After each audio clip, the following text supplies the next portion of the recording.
சென்னை தியாகராய நகரில் 47 ஆண்டுகளுக்கு முன்பு கட்டப்பட்ட வீட்டு வசதி வாரியம் குடியிருப்பு அமைந்துள்ளது. இதில் குடியிருந்து வருபவர் அமுதா. இந்த நிலையில் இவரது வீட்டில் சமையல் அறையின் மேற்கூரை இடிந்து விழுந்ததால் பரபரப்பு ஏற்பட்டது. 2 குழந்தைகளுடன் குடியிருந்து வரும் அமுதா மேற்கூரை இடிந்து விழுந்த நேரத்தில் அங்கு யாரும் இல்லாததால் உயிர் சேதம் தவிர்க்கப்பட்டதாக அச்சத்துடன் தெரிவித்துள்ளார்.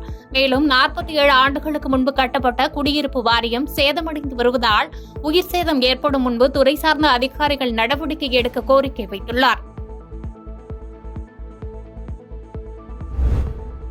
ராமநாதபுரம் மாவட்டம் சாயல்குடியில் செயல்பட்டு வரும் தனியார் மருத்துவமனையில் ஊசிகள் தண்ணீரில் கழுவப்பட்டு மீண்டும் நோயாளிகளுக்கு பயன்படுத்துவதாக புகார் எழுந்துள்ளது. இது தொடர்பாக வீடியோ வெளியாகி அதிர்ச்சியையும் ஏற்படுத்தியுள்ளது. அந்த வீடியோவில் செவிலியர் மற்றும் மருத்துவரிடம் ஒரு நபர் இது தொடர்பாக அடுக்கடுக்கான கேள்விகளை எழுப்பும் வீடியோ வெளியாகி பொதுமக்களிடையே அதிர்ச்சியை ஏற்படுத்தி வரும் நிலையில் சம்பந்தப்பட்ட தனியார் மருத்துவமனையில் துறை சார்ந்த அதிகாரிகள் ஆய்வு மேற்கொண்டு உரிய நடவடிக்கை எடுக்க சமூக ஆர்வலர்கள் கோரிக்கை வைத்துள்ளனர். திருச்சி ஸ்ரீரங்கம் கோவிலில் சிலை கடத்தல் தடுப்பு பிரிவு எஸ்பி சிவக்குமார் ஆய்வு மேற்கொண்டார். திருச்சி மாவட்டம் லால்குடி அருகே அன்பில் கிராமத்தில் சத்யவாகீஸ்வர் கோவில் அமைந்துள்ளது. இந்த கோவிலானது ஸ்ரீரங்கம் அரங்கநாத சுவாமி திருக்கோவிலின் உபகோவிலாக விளங்குகிறது. சோழர் ஆட்சி காலத்தில் கட்டப்பட்ட இந்த கோவிலில் பழமை வாய்ந்த செப்பு தகடு இருந்துள்ளது. சுந்தர சோழர் ஆட்சி காலத்தில் தயாரிக்கப்பட்ட அந்த செப்பு தகட்டில் அமைச்சருக்கு 10 வேலி நிலம் வழங்கியது தொடர்பான தகவல் இடம்பெற்றிருந்ததாக கூறப்படுகிறது. இதனிடையே இந்த செப்பு தகடு கடந்த 1957ஆம் ஆண்டு காணாமல் போனது. இது தொடர்பாக கோவிலில் ஆய்வு மேற்கொண்ட தொல்லியல் துறையினர் செப்பு தகடு குறித்து தகவல் தெரிவிப்பவர்களுக்கு தக்க சன்மானம் வழங்கப்படும் என அறிவிப்பு வெளியிட்டனர். ஆனால் காணாமல் போன செப்பு தகடு குறித்து 50 ஆண்டுகளுக்கும் மேலாக இதுவரை எந்த தகவலும் கிடைக்கவில்லை. இந்த நிலையில் சிலை கடத்தல் தடுப்பு பிரிவு எஸ்பி சிவக்குமார் ஸ்ரீரங்கம் அரங்கநாதர் கோவிலுக்கு வருகை தந்தார். அங்குள்ள முக்கிய சன்னதிகளுக்கு சென்று வழிபாடு செய்த அவர் திருக்கோவிலில் உள்ள அருங்காட்சியகத்திற்கு சென்று அங்கு வைக்கப்பட்டுள்ள சிலைகள் செப்பு தகடுகளை நேரில் பார்வையிட்டார். இதனைத் தொடர்ந்து அன்பில் கிராமத்தில் அமைந்துள்ள சத்யவாகீஸ்வர் கோவிலுக்கு சென்ற அவர் அங்கு காணாமல் போன செப்பு தகடு தொடர்பான தகவல்களை அதிகாரிகளிடம் கேட்டறிந்தார்.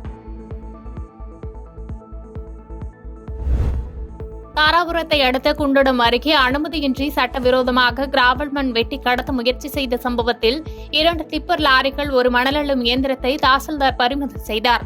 திருப்பூர் மாவட்டம் குண்டடம் அடுத்துள்ள ஜோதிகம்பட்டி சண்முகசுந்தரம் என்பவரது நிலத்தில் அனுமதியின்றி சட்டவிரோதமாக கிராவல் மண் வெட்டி எடுக்கப்பட்டு டிப்பர் லாரியில் கடத்தப்படுவதாக தாராபுரம் தாசில்தார் கோவிந்தசாமிக்கு ரகசிய தகவல் கிடைத்தது. இந்த தகவலின் பேரில் உடனடியாக சம்பவ இடத்திற்கு விரைந்து சென்ற தாசில்தார் அங்கு கிராவல் மண்ணை வெட்டி எடுத்த இயந்திரம், மண்ணை கடத்த பயன்படுத்தப்பட்ட 2 டிப்பர் லாரிகள் ஆகியவற்றை பறிமுதல் செய்து குண்டடம் போலீசில் ஒப்படைத்தார்.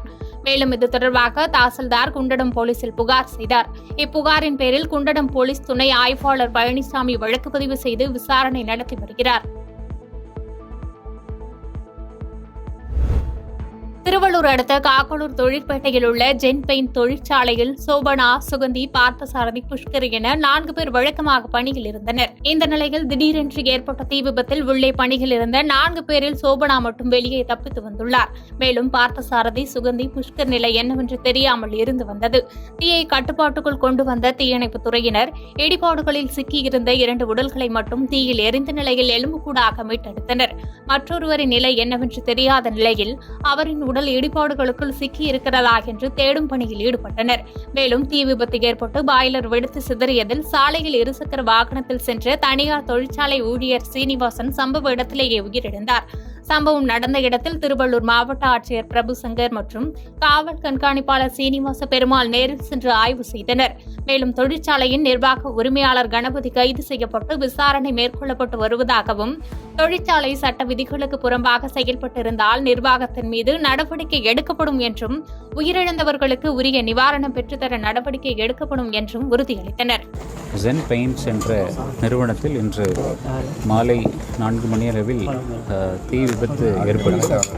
இந்த தீ விபத்தில் தற்போது நமக்கு கிடைத்திருக்கக்கூடிய இதுபடி தற்போது நிலவரப்படி 3 நபர்கள் உயிரிழந்திருக்கக்கூடிய ஒரு துரதிருஷ்டமான சம்பவம் இன்று நடைபெற்றிருக்கிறது. இந்த தீ விபத்து ஏற்பட்டதற்கான தகவல் கிடைத்தவுடன் உடனடியாக தீயணைப்பு மற்றும் மீட்பு படையினர் வரவழைக்கப்பட்டு இந்த தீயை அணைக்கும் பணியில் உடனடியாக ஈடுபட்டு இப்போ தற்பொழுது இந்த தீ முழுமையாக அணைக்கப்பட்டுள்ளது. இந்த மேலும் காவல்துறையினரும் உடனடியாக சம்பவ இடத்திற்கு விரைந்து வந்து இந்த விஷயம் குறித்து